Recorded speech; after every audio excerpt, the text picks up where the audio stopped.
I'm Dr. Lisa Liberatore, the founder of Love Michael and US Autism Homes, two nonprofits dedicated to improving the lives of autistic adults beyond the lives of their parents. I'm a board-certified physician for over 25 years. Over the past 7 years, I've dedicated my time, energy, and resources to the development of these nonprofits. Both organizations are inspired by my son Michael, who is now 24. Michael is currently living in a U.S. autism home in Southampton, New York, with 3 friends who are also on the spectrum. Each U.S. Autism Homes program is centered around a faith-based supportive partner, providing a network of volunteers, community inclusion, and access to programming. We aim to have a cluster of homes to help cultivate a friendship circle because we know friendships are priceless. I'm joined by my business partner, Mark Biondi. We are documenting our journey to share and help other families.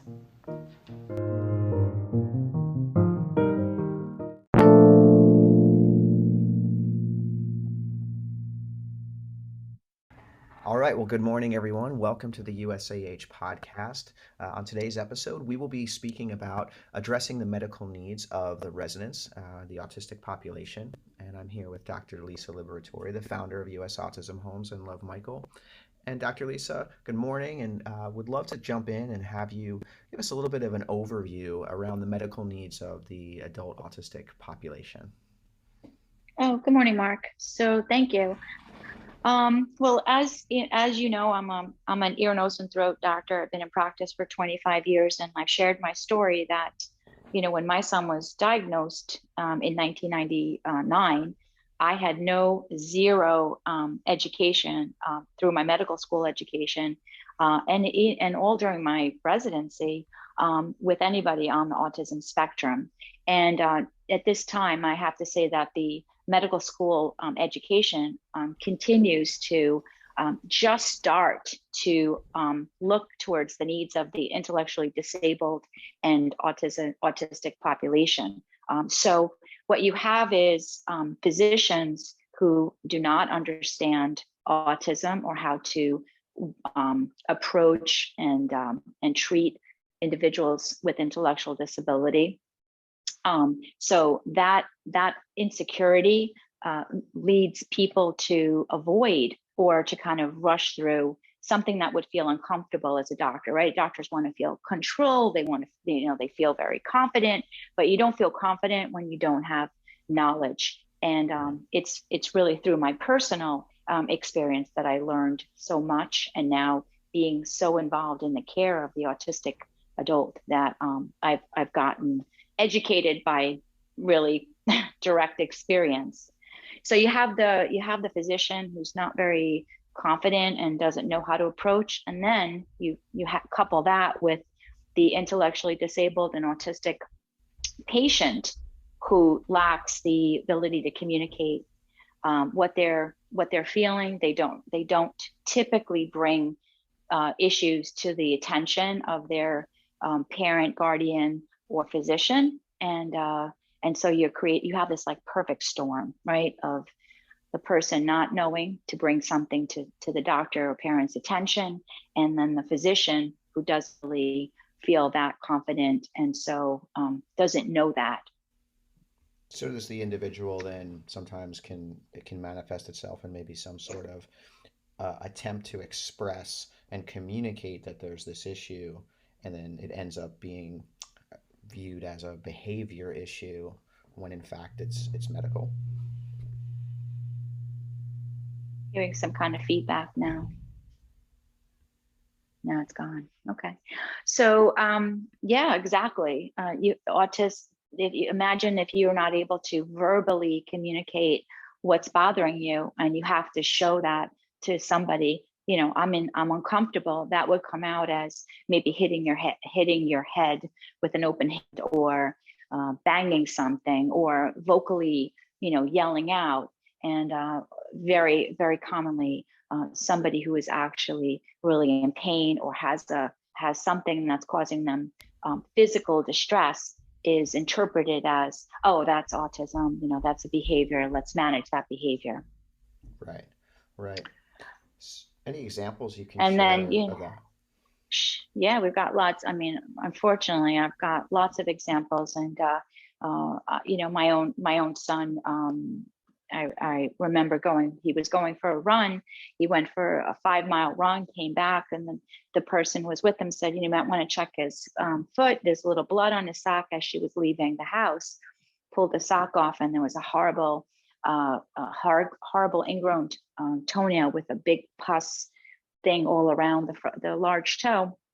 And I said, "Oh my God!" And I brought him to the doctor, and the doctor said, "Oh my goodness, this must have really hurt." And I said, "You'd never know it. He ran 5 miles, Wow. drained the pus." And Michael, of course, is a best patient because he knows doctors are there to help him, which I'm very blessed that actually the doctor. That's another thing we can get into. The difficulty that parents face sometimes of bringing their son or daughter to the doctor because of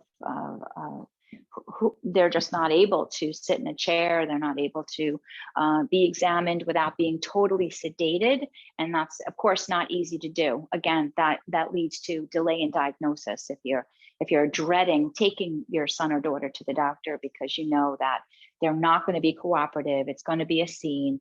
You're going to need to do IV sedation, intravenous sedation. So I mean, I'm blessed in that way. That Michael actually is a very good patient and got the treatment, injections, had to get injected into the foot to numb the foot. Again, that would be a big deal, no big deal at all.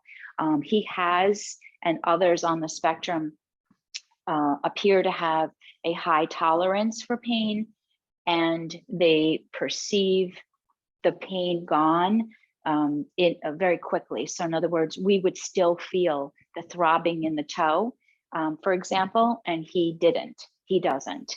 Wow. So you have a distorted perception, a difficulty with bringing things to the doctor or the parent's attention.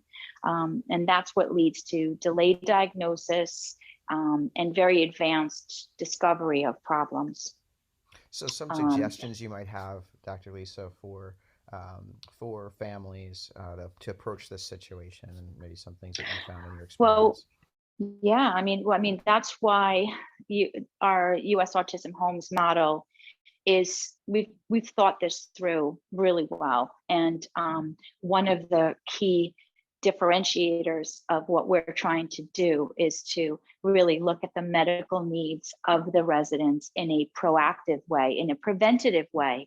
And it's two parts. One part is saying we're going to do an examination from head to toe, whether the resident has a symptom or not, right? So a very systematic examination. We will start with, of course, what's called a review of systems, which means, again, systematically asking, does your head hurt? Do your eyes hurt? And they may say no, they may say yes. We're recording all this. If they say yes, something bothers them, of course, that's a targeted examination. But if they say no, that doesn't mean we're not going to look, right? So we do a full exam, and then we document those findings, and inevitably, we've already seen that we pick up things that the individual didn't bring to our attention. Hey, did you see this on your finger? Yeah. Well, it wasn't brought to anybody's attention.